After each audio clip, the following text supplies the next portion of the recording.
सामाजिक विज्ञान के अंतर्गत पाठ 4 परिवहन संचार एवं विदेशी व्यापार के अंतर्गत भाग 2 के बारे में अध्ययन करेंगे। इसके पूर्व हमने परिवहन के साधन क्रमशः स्थल परिवहन, जल परिवहन एवं वायु परिवहन के बारे में जाना। आज हम संचार के साधन भारत के विदेशी व्यापार के बारे में जानेंगे। भारत के पूर्वी तट पर तमिलनाडु में स्थित यह एक कृत्रिम व प्राचीन बंदरगाह है। यह प्रमुख रूप से आयातक बंदरगाह है जो चेन्नई है। इन्नौर यह नया पत्तन है। चेन्नई से लगभग 25 किलोमीटर उत्तर में स्थित इसे चेन्नई के भार को कम करने के लिए बनाया गया है। विशाखापट्टनम पूर्वी तट के कोरोमंडल तट पर आंध्र प्रदेश में स्थित देश का सर्वाधिक गहरा व सुरक्षित बंदरगाह है। यहाँ पर जलयान निर्माण व मरम्मत का काम भी होता है।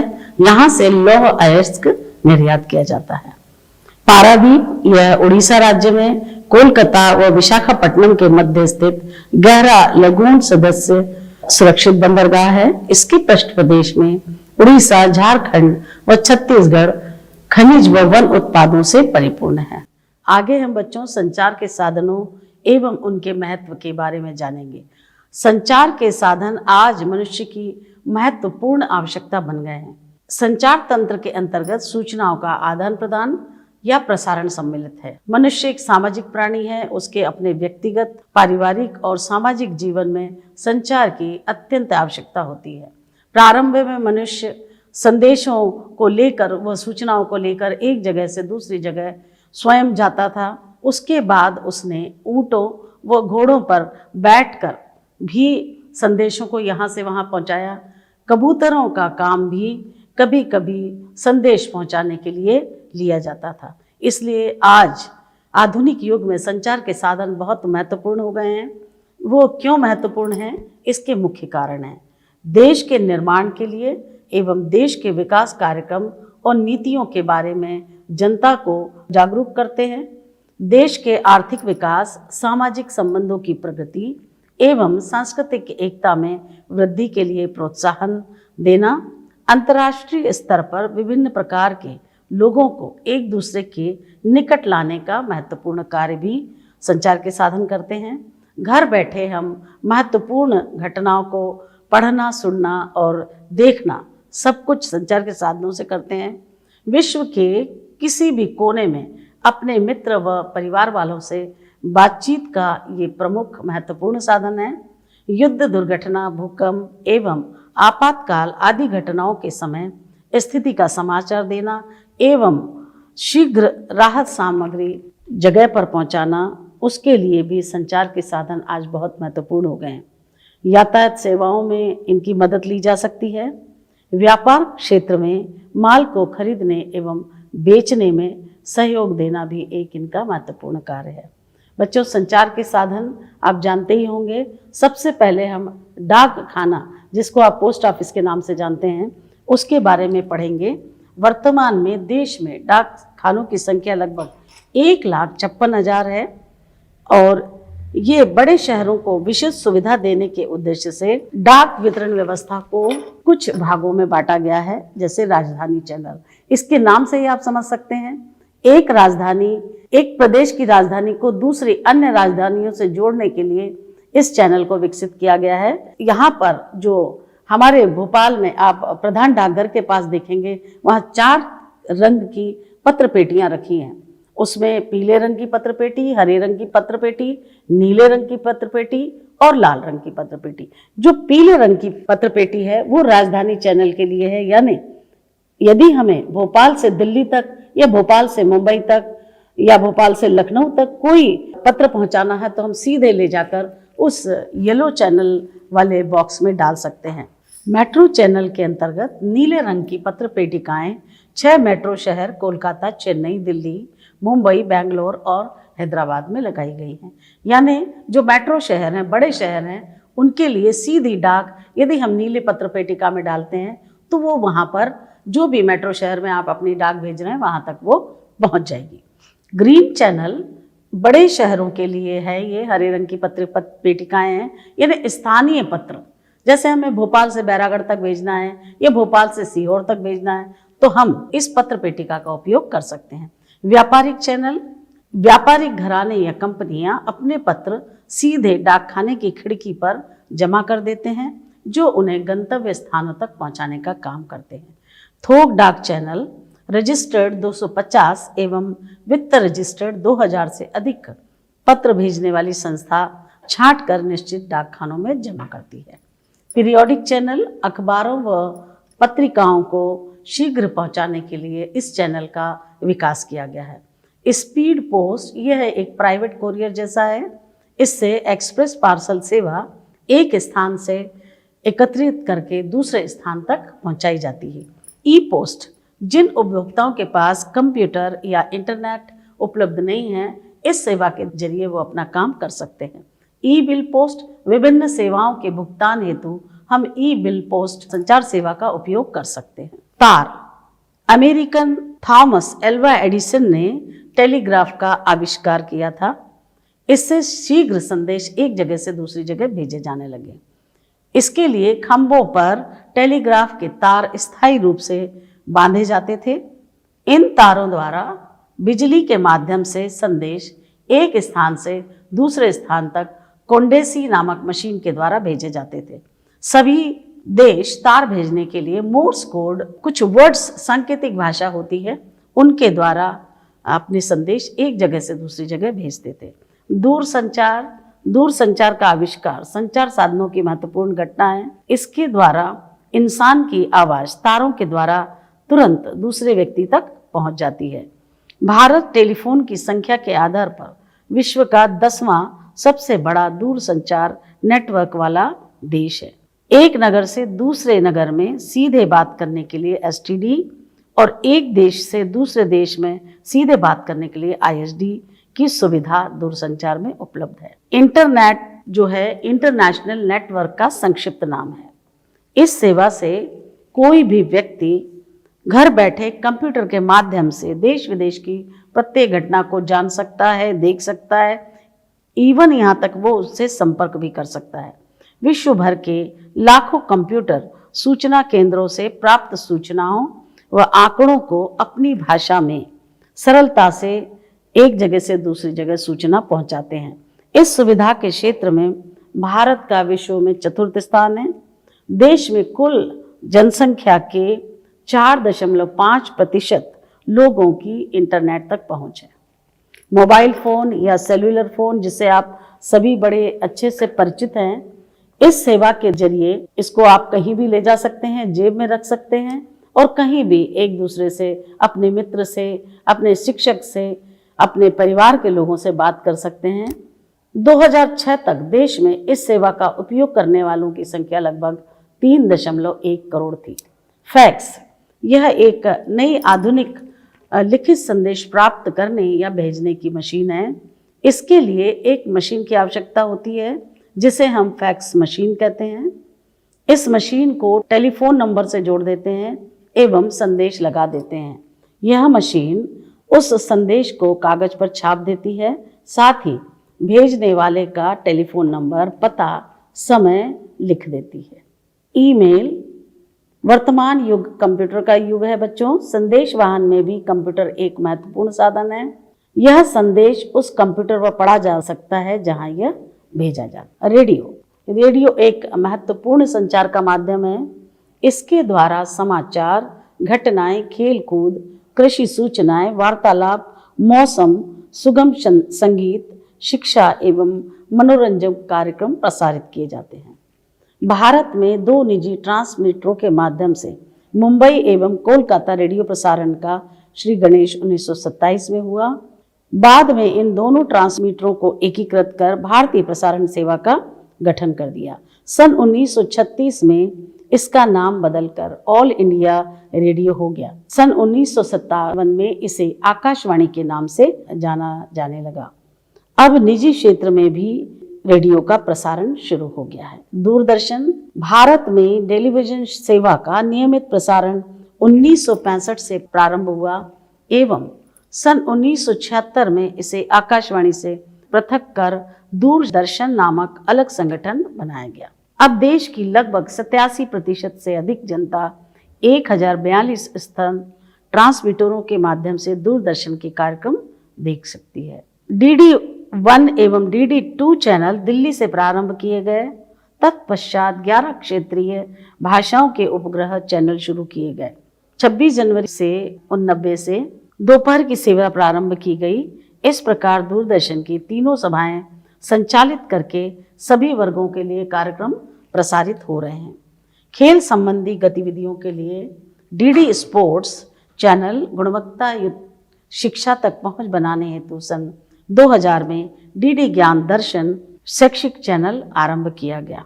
अंतर्राष्ट्रीय दर्शकों को भारतीय सामाजिक, सांस्कृतिक, राजनीतिक एवं आर्थिक क्षेत्रों में नई जानकारी देने हेतु DD इंडिया चैनल प्रारंभ किया गया है। दूरदर्शन के अनेक निजी चैनल भी हैं। सिनेमा जनसंचार का महत्वपूर्ण माध्यम है एवं देश के करोड़ों लोगों को मनोरंजन प्रदान करता है। मुद्रण माध्यम समाचार पत्र, साप्ताहिक, मासिक पत्रिकाएं संचार के मुद्रित माध्यम है। उपग्रह संचार वैज्ञानिकों ने मानव के हितों की पूर्ति के लिए मशीनीकृत उपग्रह तैयार कर रॉकेटों की सहायता से अंतरिक्ष में स्थापित किए हैं। ये कृत्रिम उपग्रह पृथ्वी का चक्कर लगाते हुए मौसम, प्राकृतिक संसाधनों, सैनिक गतिविधियों आदि की जानकारी चित्र और मानचित्र के माध्यम से पृथ्वी पर भेजते हैं। हमारा विदेशी व्यापार व आर्थिक विकास में इसका क्या योगदान है?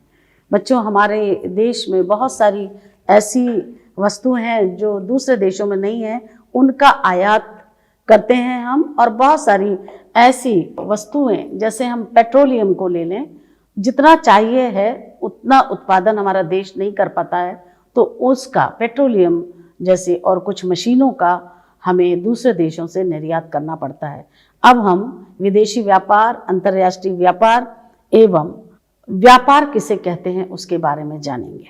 दो या अधिक देशों के बीच होने वाले व्यापार को अंतर्राष्ट्रीय व्यापार कहते हैं और एक देश दूसरे देशों के साथ जो क्रय विक्रय करता है उसको हम विदेशी व्यापार के नाम से जानते हैं। विदेशी व्यापार का आर्थिक विकास में बहुत बड़ा योगदान है। हम देख सकते हैं विदेशी व्यापार क्यों महत्वपूर्ण है। पहला, इससे देश स्वावलंबी बन जाते हैं, उनकी पूर्ति विदेशी व्यापार से ही संभव है। इससे औद्योगिकरण को बल मिलता है। कच्चा माल और शक्ति के साधनों की आपूर्ति विदेशी व्यापार से संभव हो जाती है। विदेशी व्यापार से विदेशी मुद्रा प्राप्त होती है, जिसका उपयोग राष्ट्र के आर्थिक विकास में किया जाता है। इससे उद्योग एवं कृषि में रोजगार उपलब्ध होते हैं। इससे बाजार में वस्तुओं की विविधता देखने को मिलती है। उपभोक्ता अपने जीवन स्तर को उन्नत कर सकता है।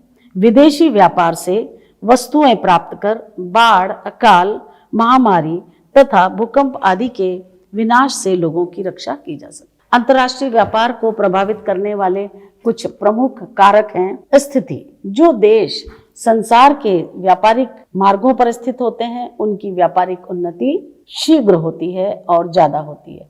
कटा फटा समुद्र तट जिन देशों में होता है वहां उन्नत बंदरगाह विकसित होते हैं एवं लोग साहसी और अच्छे नाविक होते हैं। प्राकृतिक संसाधन, जिस देश का व्यापार वहां के प्राकृतिक संसाधनों की भिन्नता से प्रभावित होता है। प्राकृतिक साधनों में देश की जलवायु, वन, कृषि योग्य भूमि आदि सम्मिलित किए जाते हैं। इन्हीं साधनों पर उत्पादन निर्भर होता है। ऐसे देशों का भी अंतर्राष्ट्रीय व्यापार बहुत अधिक बढ़ता है। आर्थिक विकास, जिन देशों के आर्थिक विकास की स्थिति एक समान नहीं होती, जो देश आर्थिक प्रगति में आगे हैं उनका व्यापार अधिक उन्नत होता है। जनसंख्या की भिन्नता, जनसंख्या का असमान वितरण व्यापार को प्रभावित करता है। परिवहन व संचार के साधनों का विकास जिन देशों में होता है उनका अंतर्राष्ट्रीय व्यापार भी उन्नत होता है। इसके अतिरिक्त व्यापारिक नीति, शांति, राजनीतिक विचारधारा एवं सस्ते मूल्य अन्य अंतर्राष्ट्रीय व्यापार को प्रभावित करने वाले कारक हैं। भारत का विदेशी व्यापार व आयात निर्यात, एक देश का अन्य देशों के साथ वस्तुओं का जो विनिमय होता है उसे हम विदेशी व्यापार कहते हैं। प्राचीन काल में भारत के व्यापारिक संबंध पश्चिम एशिया एवं यूरोपीय देशों से थे। भारतीय व्यापार की मुख्य विशेषता सदा ही निर्यात आधिक्य रही, इसलिए भारत को सोने की चिड़िया कहा जाता था। लेकिन यह क्रम अधिक समय तक नहीं चला।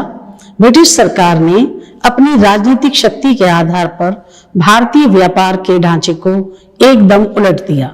भारतीय संदर्भ में ब्रिटिश सरकार ने दोहरी व्यापार नीति अपनाई, जिसके अनुसार इंग्लैंड में निर्मित माल को भारत में बिना किसी प्रतिबंध के आयात किया जाने लगा और भारत में औद्योगिक माल के निर्यात को हतोत्साहित किया गया। इससे भारतीय उद्योग नष्ट ही नहीं हुए, बल्कि भारतीय अर्थव्यवस्था को ब्रिटेन के हितों को पूरा करने का साधन मात्र बना दिया। स्वतंत्रता प्राप्ति के समय भारत का विदेशी व्यापार औपनिवेशिक व्यापार का रूप लिए हुए था। भारत का अधिकांश व्यापार ब्रिटेन व राष्ट्रमंडलीय देशों के साथ था। भारत के निर्यात में जूट, चाय, सूती वस्त्र, मसाले, अभ्रक व मैग्नीज प्रमुख थे। आयात में मुख्य रूप से निर्मित वस्तुएं होती थी। स्वतंत्रता के बाद जब हमारा देश 1947 में आजाद हुआ तो हमारा देश 2 भागों में बट गया। देश विभाजन के बाद जूट, कपास और चावल के अधिकांश उत्पादन क्षेत्र पाकिस्तान में चले गए। फलस्वरूप भारत जूट, कपास और चावल का आयात करने लगा। इस कारण देश का व्यापार संतुलन बिगड़ गया। स्वतंत्रता के बाद भारत के व्यापार में अनेक महत्वपूर्ण परिवर्तन हुए। 1947 के पूर्व भारत 50 वस्तुओं का निर्यातक था, किंतु अब भारत 7500 वस्तुओं का निर्यात करता है। देश की विकासशील अर्थव्यवस्था की आवश्यकता के अनुरूप आयातित वस्तुओं में भी वृद्धि हुई है। विगत कुछ वर्षों में मूल्य वृद्धि के कारण व्यापार संतुलन प्रतिकूल होता जा रहा है। भारत की आयात संरचना में 3 प्रकार की वस्तुएं सम्मिलित हैं: पूंजीगत वस्तुएं, कच्चा माल एवं उपभोक्ता वस्तुएं। पूंजीगत वस्तुएं इस प्रकार हैं: मशीन, धातुएं, अलोह धातुएं, परिवहन साधन। कच्चा माल के अंतर्गत खनिज तेल, कपास, जूट तथा रासायनिक वस्तुओं का आयात भारत करता है।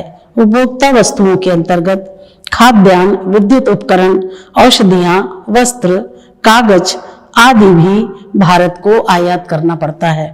निर्यात संरचना इस प्रकार है: भारत के निर्यात को 4 श्रेणियों में बांटा जा सकता है: खाद्यान्न, कच्चा माल, विनिर्मित वस्तुएं और पूंजीगत वस्तुएं।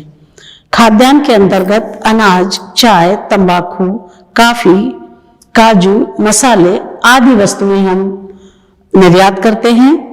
कच्चे माल के अंतर्गत खाल, चमड़ा, ऊन, रुई, कच्चा लोहा, मैग्नीज, खनिज पदार्थ, हीरे जवाहरात आदि का निर्यात करते हैं।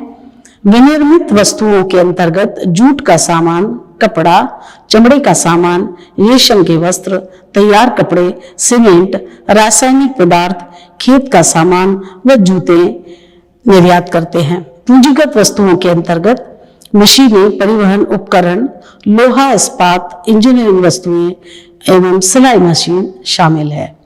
भारत के 11 प्रमुख व्यापारिक भागीदार देश निम्नलिखित हैं, जिनसे भारत का 48% व्यापार होता है: संयुक्त राज्य America, United kingdom, Belgium, Germany, Japan, Switzerland, Hong Kong, संयुक्त अरब अमीरात, चीन, सिंगापुर एवं मलेशिया। संयुक्त राज्य अमेरिका भारत का सबसे बड़ा व्यापारिक भागीदार रहा है।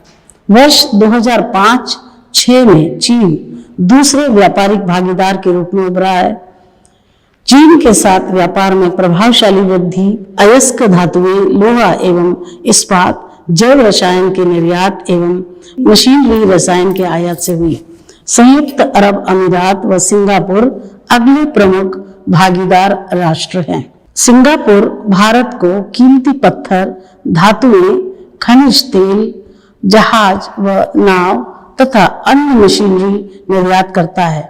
सिंगापुर भारत से अन्य मशीनरी, इलेक्ट्रिक मशीनें, जैव रसायन, पुस्तकें, अखबार व पांडुलिपियां, हवाई जहाज व अंतरिक्ष यान का आयात करता है। आयात प्रस्थापन यह ऐसी प्रक्रिया है जिसमें विदेशों से आयात की जाने वाली वस्तुओं के स्थान पर उन्हें कोई निकट स्थानापन्न देश में उत्पादित किया जाता है। निर्यात संवर्धन के लिए हमारे देश में बहुत सारे प्रयास किए गए। विभिन्न संगठनों की स्थापना की, जिनमें व्यापार विकास संस्थान, राजकीय व्यापार निगम की स्थापना, निर्यात गृहों की स्थापना, भारतीय निर्यात आयात बैंक, ग्रीन कार्ड, उदार लाइसेंस प्रणाली एवं आयात प्रतिस्थापन। भारतीय अर्थव्यवस्था विकासशील है। भारत में आयात की जाने वाली वस्तुओं का देशी विकल्प ढूंढकर विदेशों पर निर्भरता कम करने के लिए प्रयास किए गए हैं, जिससे आयात बिल कम होता है। आयात बिल की कमी से विदेशी मुद्रा की बचत होती है, औद्योगिकरण को बल मिलता है, रोजगार के अवसरों का सृजन होता है एवं बेरोजगारी का दबाव घटता है। अब हम शब्दावली में बच्चों पुनः निर्यात व्यापार के बारे में जानेंगे। पुनः निर्यात व्यापार से आप क्या समझते हैं? पुनः निर्यात व्यापार का मतलब होता है हम ऐसी वस्तुओं का आयात करते हैं अपने आस पड़ोसी देशों से, जैसे कि काजू और डायमंड, इनका हमारे पड़ोसी देशों से आयात कर उनको, काजू को एक जैसे साइज में पैकेजिंग करना, उसके बाद उन पैकेजिंग के पहले उसकी पॉलिशिंग करना, उसके बाद पैकेजिंग करना, उसको हम दूसरे देशों के लिए निर्यात कर देते हैं। और उसी तरह से जो हीरा है, डायमंड है, हम अपने आस पड़ोसी देशों से उसको खरीद कर, उसको अच्छी क्वालिटी का बनाकर, उसकी शाइनिंग बनाकर, उसके जो बारीक जो पीसेस होते हैं उनको दूसरे अन्य आभूषणों में कन्वर्ट करके हम दूसरी कंट्रीज को उसको बेचते हैं। इस तरह से इसको हम पुनः निर्यात व्यापार कहते हैं। अब बच्चों आपको इस पाठ के गृह कार्य के अंतर्गत आप पृष्ठ क्रमांक 80 पर दिए हुए अति लघु उत्तरीय 5 प्रश्न करके लाएंगे, जिसमें कोलकाता से 125 किलोमीटर दूर कौन सा बंदरगाह विकसित किया गया है, इंडियन एयरलाइंस का मुख्यालय कहाँ है, भारत में प्रधानमंत्री ग्राम सड़क योजना का प्रमुख उद्देश्य क्या है, परिवहन व संचार से क्या आशय है, दूरदर्शन में विज्ञापन सेवा कब प्रारंभ की गई थी। हमारा यह अध्याय यहीं पर समाप्त होता है। आशा करती हूँ कि बच्चों ये पाठ आपको बहुत अच्छे से समझ में आया होगा। अब हम अगली कक्षा में नए पाठ के साथ आपसे मिलेंगे।